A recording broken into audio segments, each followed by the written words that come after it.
Hello student, are के classes में आपका स्वागत है। ठीक है, आज हम देखेंगे सीबीएसई क्लास 12। ठीक है, पॉलिटिकल साइंस का चैप्टर है ये। ठीक है, दो ध्रुवीयता का अंत। ठीक है, तो इसके इंपॉर्टेंट पॉइंट है ये। ठीक है, तो सभी स्टूडेंट जो भी होमवर्क करना चाहे तो इसको देखकर अपना कर सकते हैं। ठीक है, और उनको याद कर लेना, आपके एग्जाम के लिए बहुत इंपॉर्टेंट है। ठीक है, अब आता है द्वितीय विश्व युद्ध के बाद शीत युद्ध का दौर। विश्व दो भागों के अंदर बट गया था। ठीक है, एक था अमेरिका और दूसरा था सोवियत संघ। अमेरिका को पहली दुनिया कहा गया और सोवियत संघ को दूसरी दुनिया कहा गया। ठीक है, दूसरे विश्व युद्ध के बाद विश्व जो है दो भागों के अंदर बटा और इससे अंतर्राष्ट्रीय राजनीति पे बहुत बड़ा क्या प्रभाव पड़ा। 1945 से 1955 तक विश्व में कठोर यानी दो ध्रुवीयता व्यवस्था कायम रही। 1960 के दशक में लघु ध्रुवीय व्यवस्था में बदलाव आया। गुटनबेश आंदोलन के उदय तथा कई देशों के तटस्थता ने विश्व को बहुध्रुवीय व्यवस्था में परावर्तित कर दिया। समाजवादी सोवियत गणराज्य यानी यूएसएसआर रूस में हुई 1917 की साम्यवादी क्रांति के बाद अस्तित्व में आया। अमेरिका को छोड़कर शेष विश्व से संयुक्त राष्ट्र संघ की अर्थव्यवस्था संचार प्रणाली काफ़ी उन्नत अवस्था में थी। सोवियत संघ के पास बड़ी मात्रा में क्या थे? विशाल ऊर्जा संसाधन थे, खनिज तेल लोहा इस्पात मशीन क्या थी, काफ़ी ज़्यादा मात्रा में थी। 1917 के बाद से ही सोवियत संघ में केवल एक दल यानी कम्युनिस्ट पार्टी का शासन था। सोवियत संघ अन्य 15 गणराज्यों को मिलाकर बना था। 1980 के दशक में दोनों महाशक्तियों में शक्ति के लिए संघर्ष के चलते हथियारों की होड़ हो गई। सारा ध्यान परमाणु हथियार बनाने में यानी एटम बम बनाने में, इसलिए अर्थव्यवस्था पर काफी प्रभाव पड़ा। वहीं मिखाइल गोर्बाचेव की खुलेपन की नीति के कारण भी सोवियत संघ का विघटन माना जाता है। मिखाइल गोर्बाचेव ने क्या करा था? काफी कार्य करे थे, काफी सुधार करने की कोशिश करी थी, परंतु वो सुधार नहीं कर पाए। मिखाइल गोर्बाचेव ने अर्थव्यवस्था को सुधारने के लिए पश्चिमी की बराबरी करने की कोशिश करी थी। ठीक है, सोवियत संघ के कुछ गणराज्य खासतौर से बैल्टिक और पूर्व यूरोप के देश यूरोपीय संघ और नाटो के सदस्य बनना चाहते थे। 1989 के शीत युद्ध के बाद केंद्र जर्मनी की दीवार गिराकर पश्चिमी व पूर्वी जर्मनी का एकीकरण कर दिया गया। इन्हीं सब कारणों से 1990 में सोवियत संघ का पतन हो गया। अब वह इस हालात में नहीं था कि सभी गणराज्यों को नियंत्रित कर सके।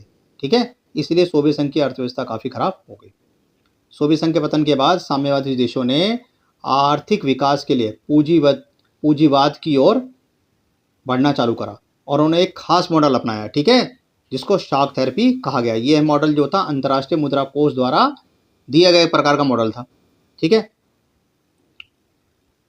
1991 में यूगोस्लाविया का पतन हो गया और वह कई भागों के अंदर बांट गया और उसने अपने आप को स्वतंत्र राज्य घोषित कर दिया। ठीक है, मध्य एशिया का संपूर्ण क्षेत्र 2001 तक संघर्ष और तनाव का केंद्र बना रहा। रूस के सभी गणराज्यों ने पूर्ण स्वतंत्रता प्राप्त कर ली। ठीक है, ताजिकिस्तान में 10 वर्ष यानी 2001 तक गृह संघर्ष चलता रहा। उज्बेकिस्तान में हिंदी फिल्मों की धूम रही। इसी कारण में भारतीय लोगों को पसंद आया और खास संस्कृति का निर्माण होता रहा। उज्बेकिस्तान हिंदी फिल्मों के क्या है? दीवाने हैं। ठीक है, रूस तथा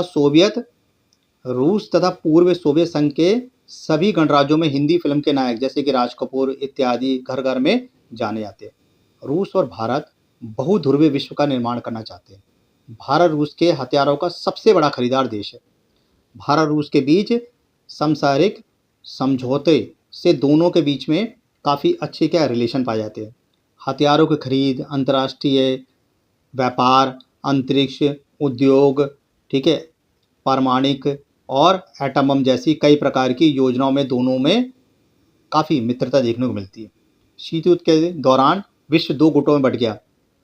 एक गुट का नेता अमेरिका और दूसरे गुट का नेता सोवियत संघ था।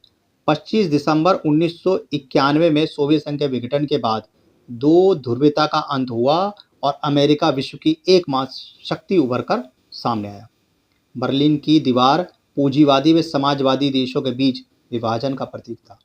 1961 में बनी इस दीवार को 9 दिसंबर 1989 को तोड़कर पूर्व व पश्चिमी जर्मनी का एकीकरण कर दिया गया। सोवियत प्रणाली योजनाबद्ध अवस्था व राज्य द्वारा नियंत्रित समाजवादी दलों के अलावा अन्य राजनीतिक दल के लिए जगह नहीं। संचार प्रणाली उत्पन्न करने पर सरकार का एकाधिकार, बेरोजगारी नहीं, नौकरशाही का सख्त शिकंजा, नागरिकों को अभिव्यक्ति की आज़ादी नहीं थी, सभी नागरिकों को न्यूनतम जीवन स्तर की प्राप्ति। 1970 के दशक के अंत में सोवियत व्यवस्था लड़खड़ा रही थी। ठीक है। दूसरी दुनिया, पूर्वी यूरोप के देशों को समाजवादी प्रणाली के तर्ज पर ढाला गया। इन्हें ही समाजवादी देश के खेमे या दूसरी दुनिया कहा गया। मिखाइल गोर्बाचेव, जो 1980 के दशक में यूएसएसआर की समाजवादी पार्टी के अध्यक्ष बने, ने देश के अंदर आर्थिक, राजनीतिक सुधार तथा लोकतंत्रीकरण की नीति अपनाई। सोवियत संघ के भीतर संकट गहरा गया, विघटन की गति तेज हुई। वे दिसंबर 1991 में बोरिस येल्त्सिन के नेतृत्व में इसके 3 गणराज्य जैसे रूस, यूक्रेन वे बेलारूस ने सोवियत संघ की समाप्ति की घोषणा कर दी। स्वतंत्र राष्ट्रों का राष्ट्रकुल, ठीक है, जिसको CIS बोलते हैं, कॉमनवेल्थ ऑफ इंडिपेंडेंट स्टेट बना। अब विश्व परिपथ में 15 नए गणराज्य सामने आए। ठीक है। सोवियत संघ के विघटन के कारण क्या थे? पहला क्या था?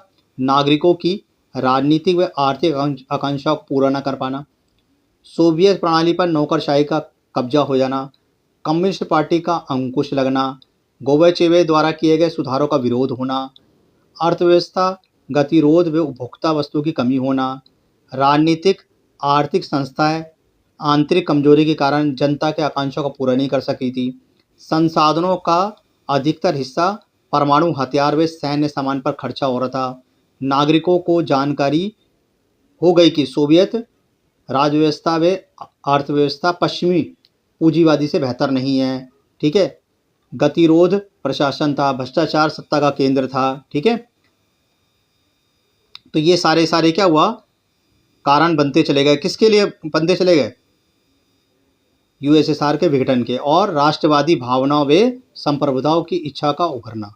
रूस की प्रभु सत्ता जो थी वो बिखरती जा रही थी। तो विघटन के कई सारे कारण थे। ठीक है। अब आता है सोवियत संघ के विघटन के परिणाम क्या हुए। एक तो शीत युद्ध के दौर के संघर्ष की समाप्ति हो गई, एक ध्रुवीय विश्व अर्थात अमेरिका वर्चस्व का उदय हुआ। ठीक है। हथियारों की होड़ समाप्त हो गई, सोवियत खेमे का अंत और 15 नए राज्यों का उदय। तो बच्चों आपसे क्वेश्चन पूछता है कि यूएसएसआर खत्म हुआ तो कितने नए राज्य बने? 15 बने। ठीक है, ध्यान रखना। रूस सोवियत संघ का उत्तराधिकारी बना और रूस के पास सारी पावर आ गई। ठीक है। जितने भी एटम बम बने जो थे सबसे ज़्यादा किसके पास थे? यूएसएसआर के पास थे। वो सारे रूस में चले गए। विश्व राजनीति में शक्ति संबंधों में बदलाव व विश्व के एक ध्रुवों होने की संभावना, विश्व परिपथ में नए देशों का उभरना और समाजवादी विचारधारा पर प्रश्न चिन्ह या पूंजीवादी उदारवादी व्यवस्था का वर्चस्व। ठीक है, ये सब आ गया इसके अंदर। अब आता है शॉक थेरेपी का, बहुत इंपॉर्टेंट क्वेश्चन है। शॉक थेरेपी का अर्थ होता है आघात पहुंचाकर उपचार करना। रूस, मध्य एशिया के गणराज्य व पूर्व यूरोप के देशों की साम्यवाद से पूंजीवाद की ओर बदलने की प्रक्रिया थी। यह खास मॉडल विश्व बैंक व अंतर्राष्ट्रीय मुद्रा कोष द्वारा लिया गया था। यह मॉडल सफल नहीं हुआ। वे जनता को क्या करा? उपभोग के आनंद लोक तक नहीं ले पाया। शॉक थेरेपी की क्या विशेषता रही? मलकियत का प्रमुख रूप निजी स्वामित्व रहा, राज्य की संप्रभुता का निजीकरण हुआ। ठीक है। सामूहिक फर्म की जगह निजी फर्म आई, मुफ्त व्यापार व्यवस्था को अपनाया गया, मुद्राओं की आपसी परिवर्तनीय रही, पश्चिमी देशों की आर्थिक व्यवस्था से जुड़ाव, पूंजीवादी के अतिरिक्त किसी भी वैकल्पिक व्यवस्था को स्वीकार नहीं किया गया। ठीक है। शॉक थेरेपी के क्या क्या परिणाम लिखे? एक तो पूर्णकालीन असफल, रूस का औद्योगिक ढांचा चरमरा गया, रूसी मुद्रा कौन सी? रूबल, उस मुद्रा में गिरावट आने लगी। ठीक है। समाज कल्याण की पुरानी व्यवस्था नष्ट हो गई और आर्थिक असमानता बढ़ी, माफिया वर्ग का उदय हुआ। ठीक है। लोकतांत्रिक संस्थाओं का निर्माण प्राथमिकताओं के आधार पर नहीं। ठीक है, ये भी कारण था। वित्तीय संस्था, ठीक है, वे ई-कॉमर्स जैसे बैंक दिवालिया, इसे इतिहास की सबसे बड़ी कार्यशील कहा गया। ठीक है, क्योंकि इतनी बड़ी चीज़ें हो गई थी कि इसको औने पौने दांव पर बेच दिया गया। कमजोर संसद व राष्ट्रपति की को अधिक शक्तियां, जिससे सत्तावादी राष्ट्रपति शासन हुआ। अब संघर्ष व तनाव के क्षेत्र, पूर्व सोवियत संघ के अधिकांश गणराज्य संघर्ष की आकांक्षा वाले क्षेत्र हैं। इन देशों में बाहरी ताकतों की दखलंदाजी बढ़ती गई। रूस के 2 गणराज्य, ठीक है, चेचनिया और दगिस्तान में हिंसक अलगाववाद आंदोलन हुए। चेकोस्लोवाकिया 2 भाग, चेक तथा स्लोवाकिया में बट गया, ठीक है। बल्कन क्षेत्र, बल्कन गणराज्य यूगोस्लाविया गृह युद्ध के कारण कई प्रांतों में बटा, जिसमें से सम्मिलित प्रांत जो थे वो थे वेरनिया, हेज़गोविना, स्लोवेनिया तथा क्रोएशिया ने अपने आप को स्वतंत्र घोषित कर दिया। बाल्टिक क्षेत्र के लिथुआनिया ने मार्च 1990 में अपने आप को स्वतंत्र घोषित कर दिया। एस्टोनिया, लताविया और लिथुआनिया, ठीक है, 1991 में स्वतंत्र राष्ट्र संघ के रूप में सदस्य बने और 2004 में नाटो में सम्मिलित हो गए। मध्य एशिया में ताजिकिस्तान ने 10 वर्षों तक यानी कि 2001 तक गृह युद्ध हुआ। अजरबैजान, आर्मेनिया, यूक्रेन, ठीक है, किर्गिस्तान, जायजीरिया में भी गृह युद्ध की स्थिति बनी रही। मध्य एशिया गणराज्यों में पेट्रोल के विशाल भंडार है। इसी कारण से यह क्षेत्र बाहरी ताकतों और तेल कंपनियों की प्रतिस्पर्धा का अखाड़ा बन गए, ठीक है। पूर्व साम्यवादी देश और भारत। पूर्व साम्यवादी देशों के साथ भारत के अच्छे संबंध रहे। रूस के साथ तो बहुत अच्छे संबंध है। दोनों का सपना क्या था? द्विध्रुवीय विश्व का था। दोनों देश इस बात पर सहमति थे कि स्वतंत्र विदेश नीति होनी चाहिए, अंतर्राष्ट्रीय झगड़ा नहीं होना चाहिए, मिलकर कार्य करना चाहिए। 2001 में भारत और रूस के बीच में 80 द्विपक्षीय समझौते हुए, जिसमें हथियारों का समझौता सबसे बड़ा था। रूस से तेल का आयात करना, ठीक है, और परमाणु क्षेत्र और अंतर्राष्ट्रीय क्षेत्र और साथ साथ में अंतरिक्ष क्षेत्रों के अंदर भी रूस ने भारत की बहुत मदद की, ठीक है। इसी तरीके से कजाकिस्तान और तुर्कमेनिस्तान के साथ भी ऊर्जा के क्षेत्र में भी क्या हुआ? सहयोग बढ़ा है। गोवा में दिसंबर 2016 में हुए ब्रिक्स मतलब Brazil, Russia, India, China, south Africa, ठीक है, ध्यान रख लो नाम, Brazil, Russia, India, China, south Africa, ठीक है। सम्मेलन के दौरान भारत रूस के बीच 17वें वर्षीय सम्मेलनों में भारत के प्रधानमंत्री, ठीक है, श्री नरेंद्र मोदी और रूस के राष्ट्रपति, ठीक है, पुतिन के बीच में रक्षा, परमाणु ऊर्जा, अंतर्राष्ट्रीय अभियान, ठीक है, सहित काफ़ी क्षेत्रों में क्या जोर दिया गया ताकि दोनों मिलकर देश के आगे बढ़ सके, ठीक है। इसी प्रकार से मिखाइल गोर्बाचेव की नीति रही है। मिखाइल गोर्बाचेव ने 1985 में सोवियत संघ की शासन व्यवस्था और अर्थव्यवस्था में सुधार के लिए 3 नीतियाँ अपनाई, ठीक है।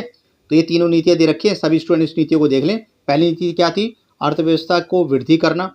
दूसरा, राजनीतिक सुधार करना, प्रशासनिक सुधार करना। तीसरा, खुलेपन की नीति अपनाना, ठीक है। अब सोवियत संघ के प्रमुख नेता का कार्यकाल क्या था ये देख लो, ये तो पूरा दे रखा है। लेनिन का क्या था? लेनिन ने क्या करा था? रूस की बोल्शेविक कम्युनिस्ट पार्टी के मतलब ऑर्गेनाइजर रहे। उसके बाद क्या हुआ? स्टालिन आए हैं, ठीक है। उसके बाद क्या है?